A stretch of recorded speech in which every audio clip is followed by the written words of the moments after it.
Olá, bem-vindos a mais uma entrevista ECO. A propósito da Semana Mundial do Investidor, que começa no dia 2 de outubro, convidamos para esta entrevista Luís Lajinha, presidente da CMVM, com o objetivo de nos falar um pouco sobre os riscos, mas também as oportunidades que se colocam aos pequenos investidores nacionais. Luís, muito obrigado por ter aceito o nosso convite. Obrigado. Começo justamente para perceber, entender a sua percepção sobre o perfil de investidor, de risco, nomeadamente do investidor. Se acha que os investidores investem bem o seu dinheiro, tendo em conta que cada vez mais há mais investidores e com mais interesse nesta matéria? Olha, aquilo que eu gostaria de lhe poder responder é que sim. De facto, é importante que os investidores, quando alocam as suas poupanças, aquilo que têm, o façam de uma forma consciente, ponderando bem os riscos e o retorno, porque de facto há regras básicas que continuam a manter-se, e uma das regras é que maior retorno só existe de uma forma consistente com maior risco, e portanto promessas de elevado retorno com baixo risco é algo que não existe, ou então é sorte. E olhando para, por exemplo, por um período dos últimos 5 anos, vê melhorias nesse aspecto, nessa percepção de risco, rendibilidade potencial? Eu diria que há todas as condições para isso, na medida em que hoje há mais informação disponível, o acesso à informação também está bastante mais facilitado através dos meios digitais. Os operadores de mercado também têm vindo a incorporar crescentemente aquilo que devem ser também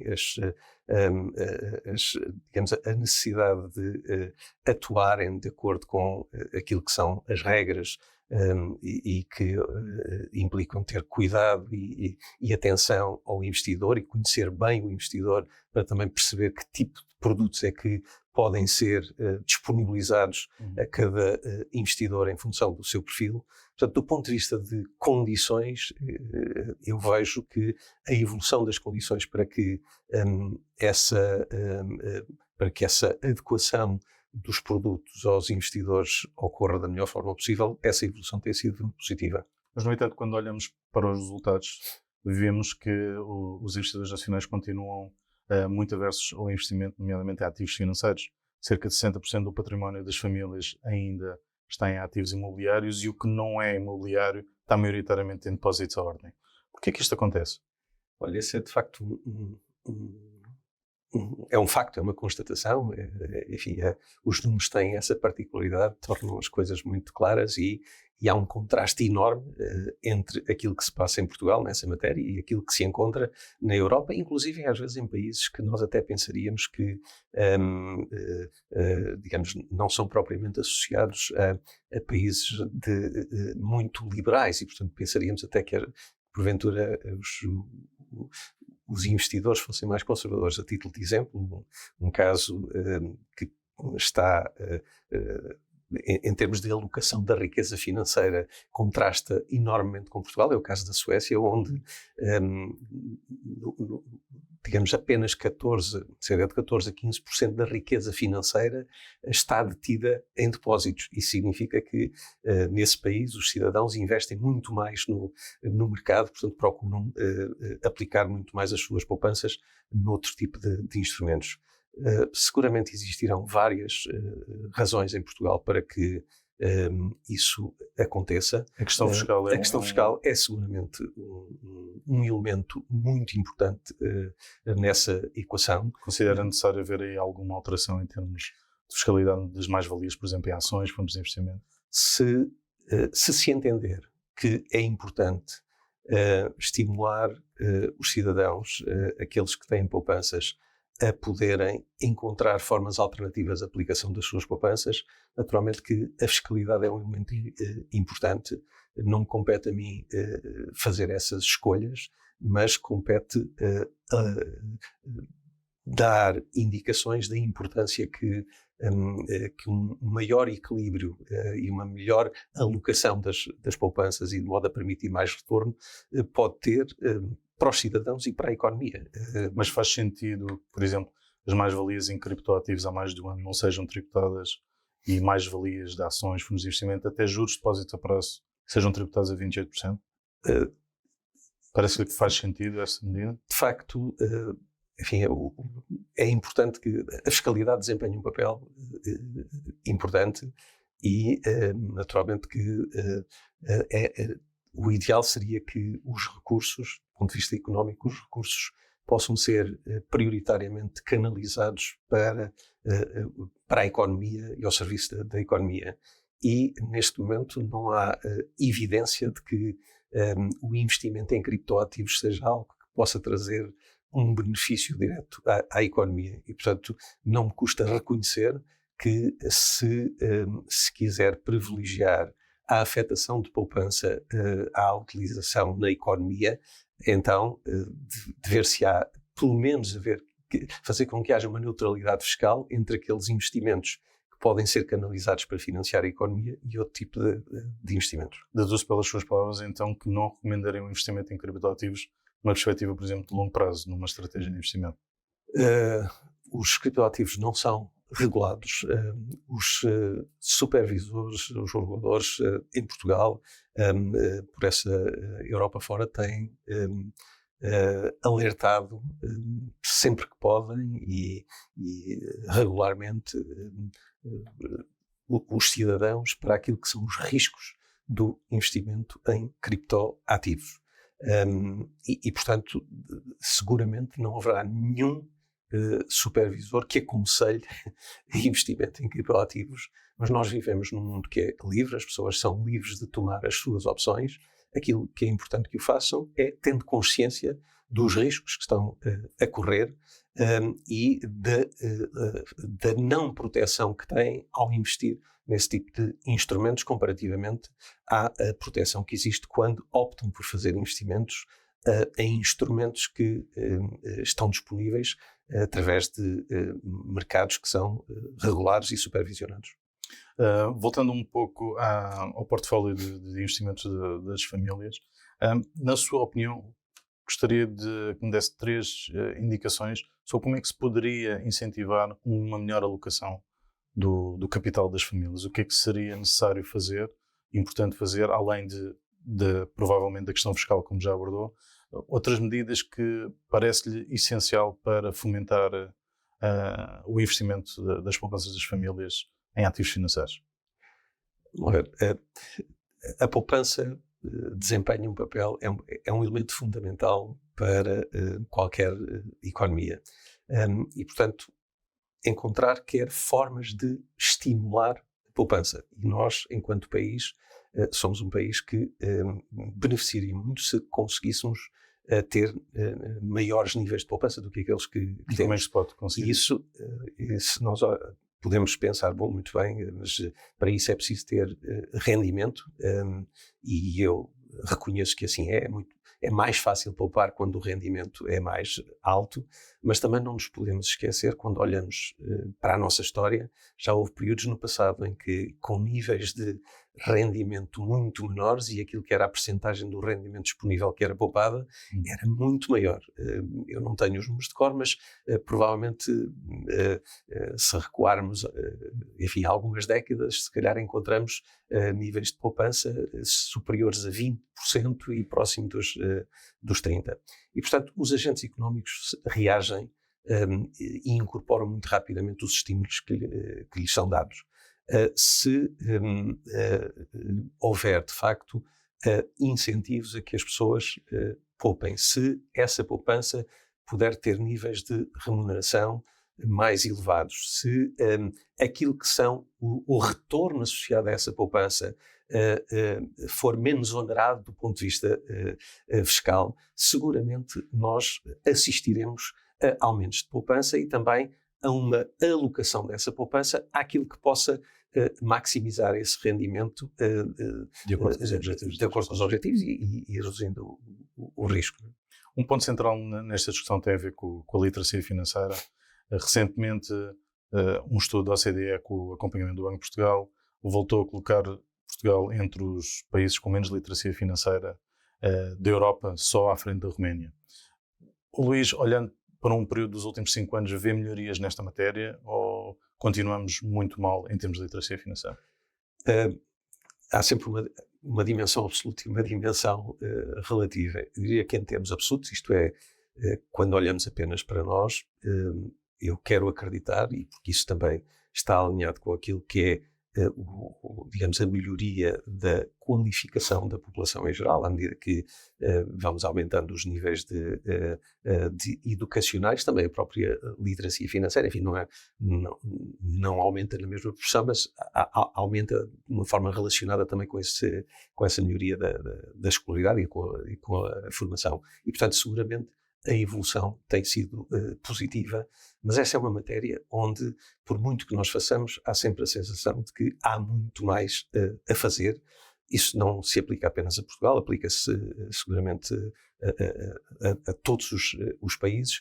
Naturalmente, para um país como Portugal, era muito importante que a literacia financeira fosse mais elevada do que é hoje, e devo dizer que esse é um esforço que tem mobilizado um número crescente de entidades, em particular, há que reconhecer aqui no âmbito do CNSF, portanto, que envolve o Banco de Portugal, envolve a ASF, envolve também a CMVM, mas com todas as entidades que estão à volta, com o Plano Nacional de Formação Financeira, e há algo que é muito claro para todas estas entidades e outras que não fazem parte do CNSF, é que a literacia financeira é a primeira proteção, é a proteção mais importante que os cidadãos têm. É eles próprios terem condições para perceberem os riscos associados às escolhas que fazem. E nesse sentido parece-lhe importante, por exemplo, que a literacia financeira fosse incluída nas escolas, por exemplo? Claramente. Nós como cidadãos, naturalmente, o nível de decisões e as implicações financeiras das nossas decisões provavelmente são maiores à medida que atingimos a maioridade, mas desde muito pequenos temos que fazer pequenas escolhas e que elas têm sempre uma dimensão económica e uma dimensão financeira, e portanto há todo um conjunto de princípios que são válidos, independentemente dos instrumentos e do montante que está envolvido, e é importante que isso seja, digamos, seja incluído na formação tão cedo quanto possível, para que esses princípios possam solidificar e possam ser depois melhorados ao longo da vida. Um dos aspectos cujos pequenos investidores são afetados pela falta de literacia financeira tem a ver com questões de fraude, relacionadas com a fraude. Um relatório recente da OCDE refere que cerca de 8% dos portugueses que usam a internet já foram vítimas de fraude financeira. Que cuidados devem ter os pequenos investidores quando procuram investir as suas poupanças num ativo financeiro?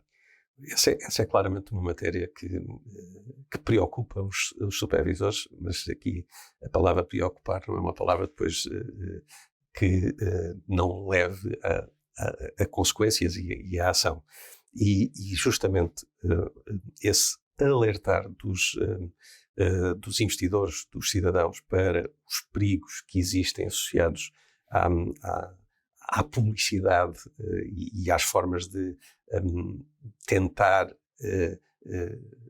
obter as suas poupanças para aplicar em produtos supostamente de elevado retorno e milagrosos. Isso tem sido uma das atividades às quais temos dedicado imensa importância e, naturalmente, o que nós fazemos é alertas permanentes, sinalizar, e quando eu digo nós, eu refiro-me também aos outros supervisores, alertar permanentemente não só para entidades que aparecem, portanto, e que nós sinalizamos que não estão autorizadas ou que são campanhas fraudulentas, mas também alertando para os cuidados que os cidadãos devem ter. E há algumas coisas muito simples, desde logo verificar se a entidade que está comercializar aquele produto, se é uma entidade que é supervisionada ou não. E isso é algo que, mesmo online, é muito fácil de fazer, basta aceder ao site da CMVM, ou se for uma entidade de outro setor, aceder ao site do respectivo supervisor e perceber se essa entidade faz parte da lista de entidades supervisionadas. Isso, naturalmente, não é garantia de que o retorno exista, mas é pelo menos uma garantia de que o investidor está mais protegido se naquilo que for investir em produtos dessa entidade houver alguma situação que não esteja adequada àquilo que são as regras a que essa entidade está sujeita. Mas um dos pontos que temos assistido também com a evolução da própria sociedade tem a ver com esta publicidade enganosa, muitas vezes nas redes sociais. Como é que a CMVM tem atuado nessa matéria? Mais uma vez aqui, nós temos a noção de que a principal arma que existe para evitar esses problemas é a formação de cada um e é o não acreditar no Pai Natal. De uma forma muito simples, é fundamental. Enfim, não quero aqui com isto quebrar a mística do Natal, mas é no sentido figurado. Porque, de facto, promessas de retorno elevado e com baixo risco, isso não é possível e, portanto, as pessoas devem sempre desconfiar dessas falsas promessas. Nós alertamos, tornamos disponível a informação que permita aos cidadãos perceber se essas entidades são reguladas ou não e, naturalmente, quando temos sinais que são sinais de fraude, avaliamos se há entidades que estão autorizadas a comercializar em Portugal, mas que não são supervisionadas em Portugal. Atuamos junto das entidades onde essas entidades estão registadas e, portanto, de facto, há toda uma atuação que fazemos, uma parte que é mais visível e é dirigida diretamente ao investidor, outra parte que é menos visível e que procura atuar junto da raiz do problema, mas nós temos de ter consciência que vão sempre aparecer aqueles que vão tentar explorar e aproveitar as oportunidades dos incautos e daqueles que estão menos preparados para lidar com estas situações. E, portanto, a melhor defesa é ser cético em relação a promessas de retorno rápido, elevado e sem risco e, sobretudo, ter muito cuidado quando há um pedido de entrega de dinheiro para fazer investimento. Essa decisão tem que ser uma decisão muito ponderada. E tem existido um crescimento desses casos de fraude? Digamos, crescimento não... Particularmente em algum grupo etário. O vosso último relatório aponta muito para os jovens, também para os idosos. São duas faixas etárias muito, muito visadas por questões de fraude. É isso que tem vindo a acontecer? Naturalmente, com o desenvolvimento tudo o que são transações eletrónicas, isso facilita que isso aconteça. Nós não nos temos apercebido, até porque muitas dessas situações, elas, digamos, estão fora do mercado regulado. Hoje é muito fácil fazer operações fora de Portugal. Um cidadão hoje tem acesso a operadores que estão fora do país e, portanto, nós não temos detectado naquilo que nos é trazido ao conhecimento situações que demonstrem que há um crescimento, enfim, anormal ou um crescimento elevado desse tipo de situações. Elas existem, vamos atuando, mas seguramente não perante aquilo que são as alternativas, os meios que hoje estão à disposição, não só daqueles que estão virados para o bem, mas também daqueles que estão virados para o mal, temos de ter consciência que vão haver sempre situações que gostaríamos que não acontecessem, mas que vão continuar a acontecer. Voltando um pouco aqui a um tipo de produto que também tem vindo a ser muito, muito aumento em termos de oferta, tem a ver com as finanças sustentáveis, nomeadamente fundos ESG. Dá a sensação que estamos a viver uma onda verde como há uns anos, fomentadamente pela parte do marketing. É algo que a CMVM tem vindo a assistir, nomeadamente produtos utilizando este símbolo ESG e que não são de facto ESG? É algo que tem notado? Esse é um tema que é muito sensível, não apenas para a CMVM, mas para o conjunto dos supervisores. É aquilo que se chama o greenwashing, que é tentar, enfim, criar a impressão que um produto financeiro é sustentável quando ele não é. Aliás, ainda ontem tive uma conferência a falar sobre esse tema. Nós não temos detectado situações em que, para além daquilo que às vezes são, digamos que é um marketing porventura mais apelativo e que tenta mostrar algo mais verde do que aquilo que é, não temos depois evidência de que isso tenha uma tradução em termos de aquilo que são os critérios que são, digamos, legalmente exigidos. Ou seja, claramente sentimos que, do ponto de vista de marketing, há situações que vão para além daquilo que efetivamente o produto suporta, mas não há aqui ainda sinais evidentes de atuação totalmente contrária àquilo que são as regras. Focando produtos nacionais. Produtos sustentáveis. Mas, digamos, essa é uma matéria que a expressão que utilizei é que o livro está a ser escrito e está a ser escrito desta forma. Primeiro, os supervisores a nível europeu estão a procurar fazer o levantamento de todas essas situações para perceber, para tipificá-las e depois encontrar também formas de poderem supervisionar esses produtos, porque isto é uma matéria que está ainda em grande evolução, em que não há estabilização destes temas e, portanto, a preocupação existe do ponto de vista dos supervisores de assegurar que os investidores não estão a comprar um produto que pensam que é sustentável e que não cumpra de facto esses critérios. Portanto, isso é uma preocupação, mas não temos tido evidência naquilo que é a parte do mercado que nós regulamos e supervisionamos, que haja de facto uma prática abusiva nessas matérias. Ok. Muito obrigado por ter aceitado a nossa entrevista. Muito obrigado. Obrigado. Muito obrigado.